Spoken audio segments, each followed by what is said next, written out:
كلا إذا بلغت التراقي وقيل من راق وظن أنه الفراق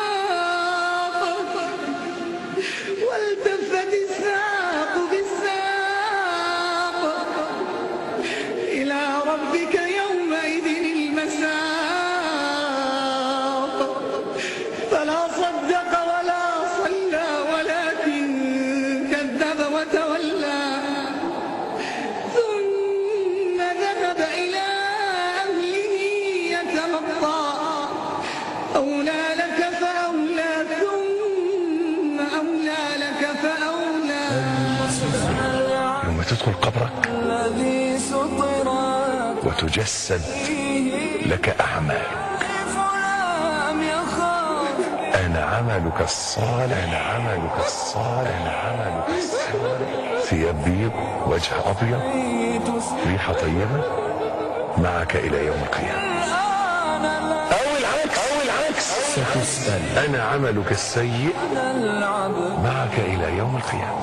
لن تزول قدم عبد يوم القيامة، ستسأل حتى يسأل عن أربع: عن عمره، ستسأل فيما أفناه، ستسأل وعن شبابه، ستسأل فيما أبلاه، ستسأل وعن ماله، ستسأل من أين اكتسبه، ستسأل وفيما أنفقه، ستسأل وعن علمه، ستسأل ماذا عمل فيه.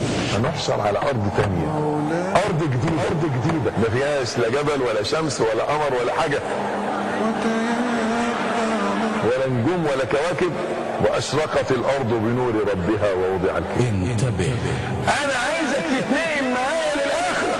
يبدأ الحساب بالعرض على الملك الوهاب، ويبدأ العرض بتطاير الصحف. انتبه، يا الله يا الله يا الله. المصير. قال صلى الله عليه وسلم كما في الصحيحين من حديث عائشة: من نوقش الحساب يوم القيامة عذب. قالت عائشة: يا رسول الله، أوليس الله يقول: فأما من أوتي كتابه بيمينه فسوف يحاسب حسابا يسيرا؟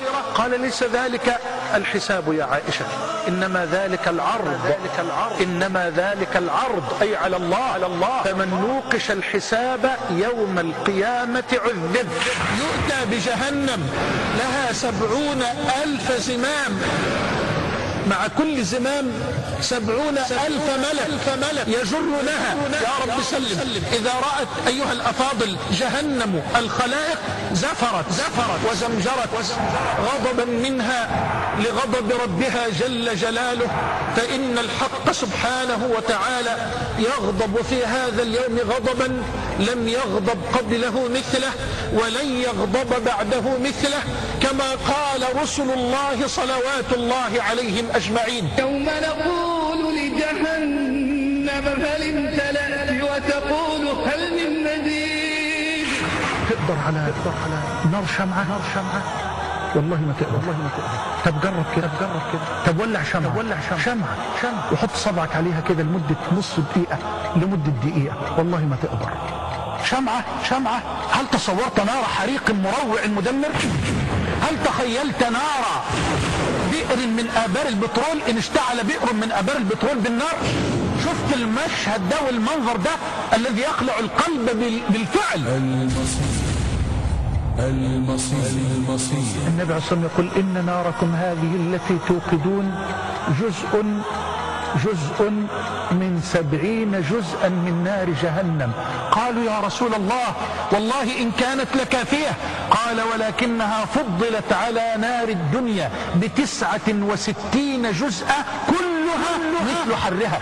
إن أهون أهل النار عذابا رجل يوضع في أخمص قدميه جمرتان من نار فيغلي منهما دماغه، ما يرى أن أحدا أشد منه عذابا، وإنه لأهون أهل النار عذابا. كل شيء مدون، فمن يعمل مثقال ذرة خيرا يره، ومن يعمل مثقال ذرة شرا يره. كل شيء موجود. عبدي، يقول الله لك: عبدي لقد عملت كذا وكذا يوم كذا وكذا، وعملت كذا وكذا يوم كذا وكذا.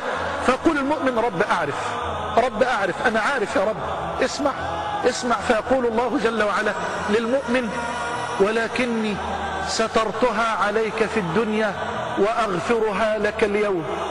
الله.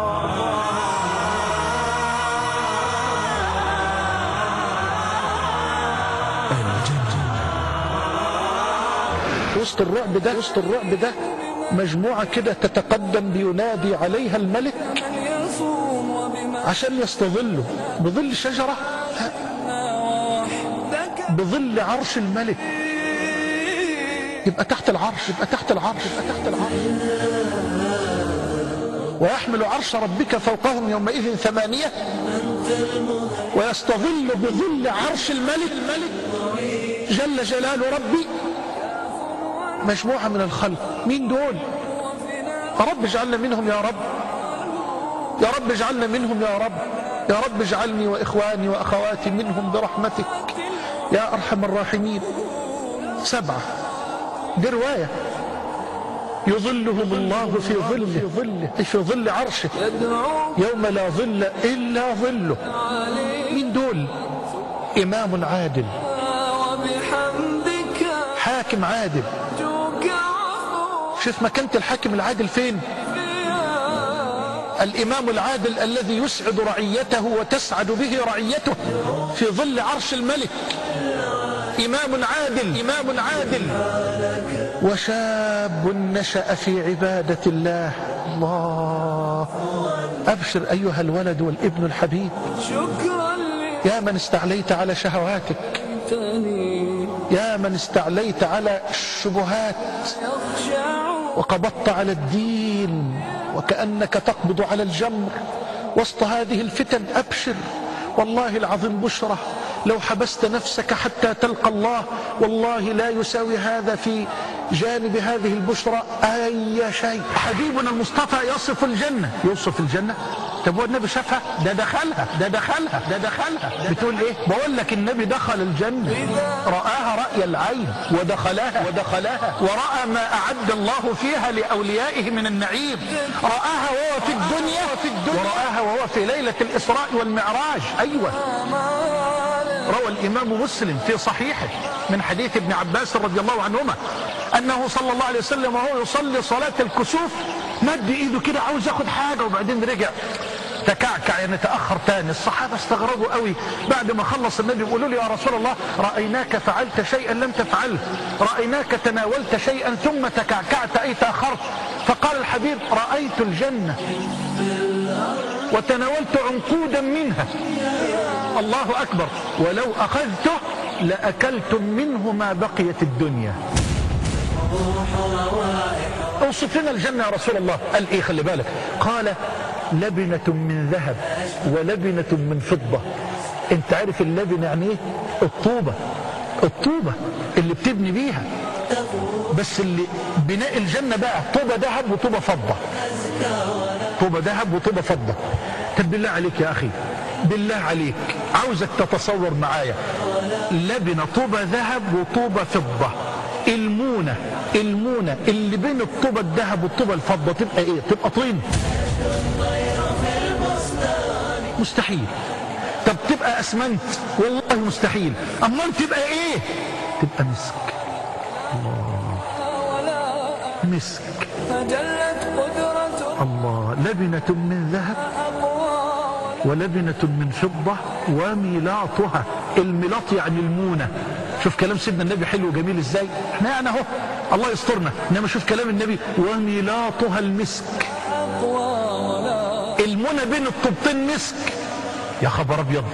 طيب امال الطوب بقى والحصى اللي في ارضية البناء الذهب والفضة واللي بمسك ده، الحصى في الارض يبقى ايه؟ وحصباؤها اللؤلؤ والياقوت والمرجان. طب والتراب مسك، والحشيش الزعفران. من يدخلها ينعم ولا يبأس. فيه نعيم ما فيش بؤس.